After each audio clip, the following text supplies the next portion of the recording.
এদিকে আবার তিন দিক থেকে ফেঁসে গেলেন ডক্টর মোহাম্মদ ইউনূস। হঠাৎ করেই চূড়ান্তভাবে বিদায় নিতে চলেছে সরকার। কঠিনভাবে বিপদে পড়েছে ডক্টর ইউনূস। ভারত এবং আমেরিকার মধ্যে গতকাল একটি প্রতিরক্ষা সহযোগিতা চুক্তি স্বাক্ষরিত হয়েছে। শেষ পর্যন্ত বাংলাদেশের বিষয়টি ভারতের হাতে ছেড়ে দিয়েও ভারতের সাথে চুক্তি করার জন্য আমেরিকা রাজি হলো।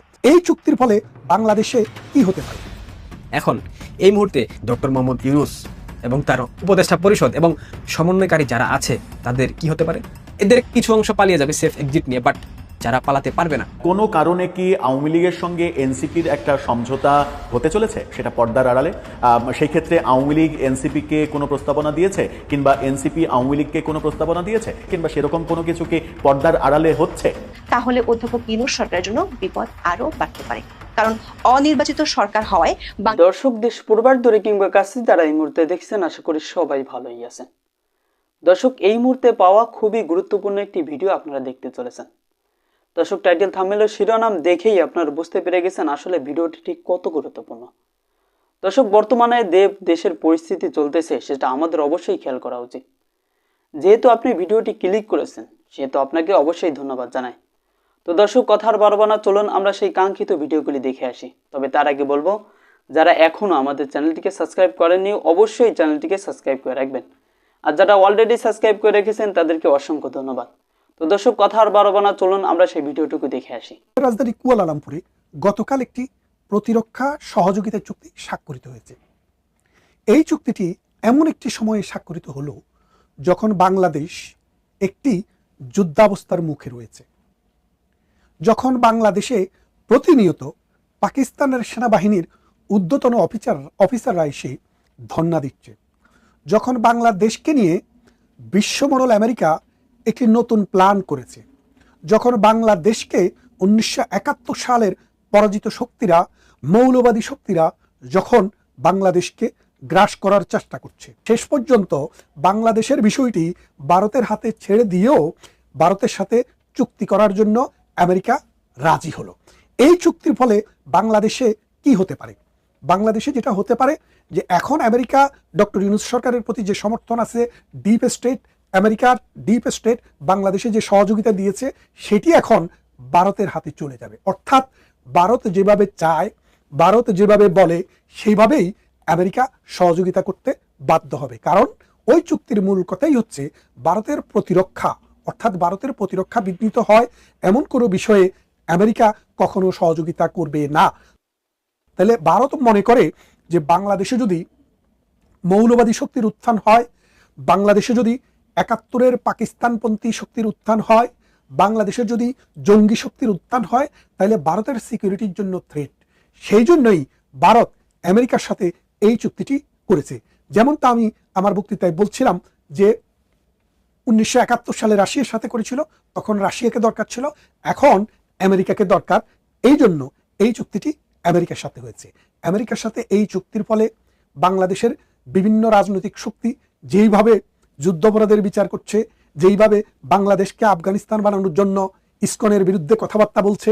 আপনারা দেখেন সাম্প্রতিক সময়ে গাজীপুরের এক মৌলানা তিনি বললেন কি, তাকে ইসকন অপহরণ করে নিয়ে গেছে, নিয়ে তার জামা কাপড় খুলে তাকে নাপাক করেছে। তার ছেলে জিজ্ঞাসা করলো নাপাক বলতে কি বোঝান, তখন তার ছেলে এটাকে ইন্টারপ্রিট করলো যে তাকে বলৎকার করেছে। এই কথা বলার পর তার ছেলে ঘোষণা দিল 100 ইসকনকে তিনি হত্যা করবেন নিজের হাতে। তাহলে দেখেন বাংলাদেশে মৌলবাদী শক্তির এই উত্থানে এখন কি করা যায়। এই যে এরপরে দুদিন পরে বাংলাদেশের যে প্রতিরক্ষা বাহিনী তারা নড়ে চড়ে বসলো, তারা বসে তারা ক্যামেরাগুলা অন করে দেখলো যে এই লোক নিজেই একটি ট্যাক্সি ভাড়া করে চলে যায়, সেখানে গিয়ে নীলফামারীর দিকে গিয়ে তিনি ওখানে নিজেই একটি শিকল পরে কাপড় চোপড় খুলে নিজেকে অপহরণ বলে সাজান, এবং যখন ধরা পড়েন তখন তিনি সংবাদপত্রকে আপনাদেরকে আমাদেরকে কি বললেন যে তার মধ্যে শয়তান ভর করছিল। আরে ভাই, শয়তান বরণ করবে কেন? সে তো নিজেই একটা শয়তান, সে তো নিজেই একটা আজাজিল। এই আজাজিল বাংলাদেশে মৌলবাদী শক্তিকে আশকারা দেওয়ার জন্য, মৌলবাদী শক্তিকে ইন্ধন দেওয়ার জন্য এই কর্মকাণ্ড করেছে। আশা করি ভারত এবং আমেরিকার মধ্যে যে চুক্তিটি স্বাক্ষর হয়েছে, এই চুক্তির ফলে ভারত এবং আমেরিকার সহযোগিতায় বাংলাদেশে এই মৌলবাদী শক্তির কবর হবে, এবং আমরা দেখব বাংলাদেশ আবার তার জন্মের যে ইতিহাস অসাম্প্রদায়িক চেতনা, গণতন্ত্র এবং ধর্মনিরপেক্ষ একটি রাষ্ট্র সেই জায়গায় ফিরে আসবে। মৌলবাদীরা আবার তাদের ওই যে বাংকার আছে সেই বাংকারে ফিরে যেতে বাধ্য হবে এবং ভারত আমেরিকা এই দুইটি শক্তি একসাথ হয়ে বাংলাদেশকে ধ্বংসের হাত থেকে রক্ষা করবে। কোনো কারণে কি আওয়ামী লীগের সঙ্গে এনসিপির একটা সমঝোতা হতে চলেছে, সেটা পর্দার আড়ালে? সেই ক্ষেত্রে আওয়ামী লীগ এনসিপিকে কোনো প্রস্তাবনা দিয়েছে কিংবা এনসিপি আওয়ামী লীগকে কোনো প্রস্তাবনা দিয়েছে? সেরকম সমঝোতা হওয়ার কোনো ব্যাপার রয়েছে যে এনসিপি তুমি সামনে থেকে মানে আন্দোলন যা করেছো আমাদের বিরুদ্ধে করেছো ঠিক আছে, তোমাদের মানে আগামীতে তোমাদের আমরা দায় মুক্তি দিয়ে দেব, তোমরা এখন সামনে থেকে কৌশলে কিছু আমাদের পারপাস সার্ভ করো, এরকমটা কি আওয়ামী লীগের পক্ষ থেকে বলা হয়েছে? কিংবা এনসিপি থেকেই কি এরকম বলা হয়েছে যে ঠিক আছে আমরা যা করেছি আমরা ভুল করেছি, আমরা এখন আপনাদের পারপাস সার্ভ করব, আপনাদের সুবিধা হয় এরকম রাজনীতি আমরা করব, আপনারা ফিরে আসলে আমাদের জেল জুলুম এগুলো কইরেন না? ব্যাপারগুলো কি সেরকম কোনো প্রশ্ন উত্থাপিত হয়েছে কিংবা সেরকম কোনো কিছু কি পর্দার আড়ালে হচ্ছে? প্রশ্নটা বাস্তবতার নিরিখে অবান্তর হলেও এই প্রশ্নটা আসছে হাসনাত আব্দুল্লাহর এই মন্তব্যে। কি মন্তব্যে? ইন্ডিপেন্ডেন্ট টেলিভিশন তাকে নিয়ে এই শিরোনামটা করেছে। সেখানে তিনি বলছেন যে আওয়ামী লীগের সঙ্গে এনসিপির সমঝোতার প্রশ্ন অবান্তর। কেন বলছেন তিনি? এনসিপির মুখ্য সংগঠক হাসনাত আব্দুল্লাহ বলেছেন আওয়ামী লীগের সঙ্গে সমঝোতার প্রশ্নই অবান্তর, সংস্কারের পক্ষে যারা থাকবে তাদের সঙ্গেই হৃদ্যতা গড়ে উঠবে। অর্থাৎ আওয়ামী লীগের সঙ্গে সমঝোতার প্রশ্ন অবান্তর, এই কথাটা তিনি হঠাৎ করে কেন বলবেন? কে তাকে আওয়ামী লীগের সঙ্গে সমঝোতা করতে বলেছে? আমার মনে হয় যে ব্যাপারটা ক্লিয়ার করে তিনি যদি বলতেন তাহলে আমাদের বুঝতে সুবিধা হতো যে আওয়ামী লীগের সঙ্গে সমঝোতার প্রসঙ্গ কেন আসছে।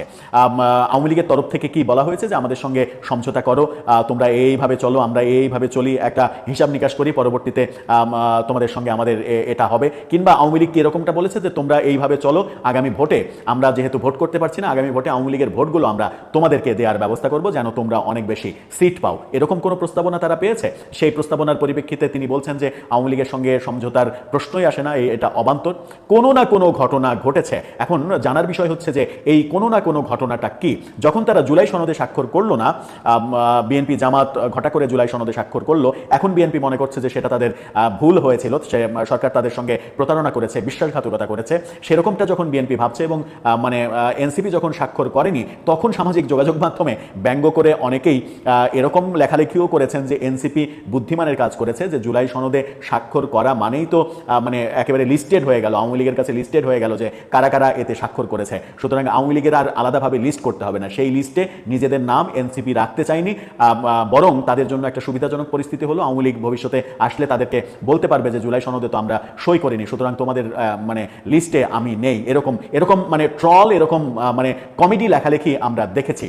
ট্রল হতে পারে, কমেডি হতে পারে, কিন্তু মানে বাস্তবতা সেটা হচ্ছে যে বাংলাদেশের রাজনীতিতে তো অনেক কিছু সম্ভব। যেমন একটা দুইটা উদাহরণ যদি দিই, কদিন আগেই আমরা দেখলাম না যে গণ অধিকার পরিষদ, এনসিপি সহ কয়েকটা দল একত্রিত হচ্ছে, একটা দলে পরিণত হচ্ছে, সেরকমটা দেখলাম না? এবং তারা নিজেরা স্বীকার করছে যে হ্যাঁ আলোচনা হচ্ছে, আলোচনা প্রায় চূড়ান্ত, এখন শুধুমাত্র নাম নিয়ে আলোচনা হচ্ছে আর নেতা কারা হবে সেটা নিয়ে আলোচনা হচ্ছে। তখন আমরা কিন্তু নিশ্চিত করে বলেছিলাম যে এই ঐক্য জীবনেও হবে না এই কারণে যে এনসিপি কোনোভাবেই চাইবে না যে এনসিপি বাদ দিয়ে অন্য কোনো নাম হোক, এবং তারা চায়নি, সেই কারণে হবে না। আরেকটা হচ্ছে যে দলের নেতা কে হবে, নাহিদ ইসলাম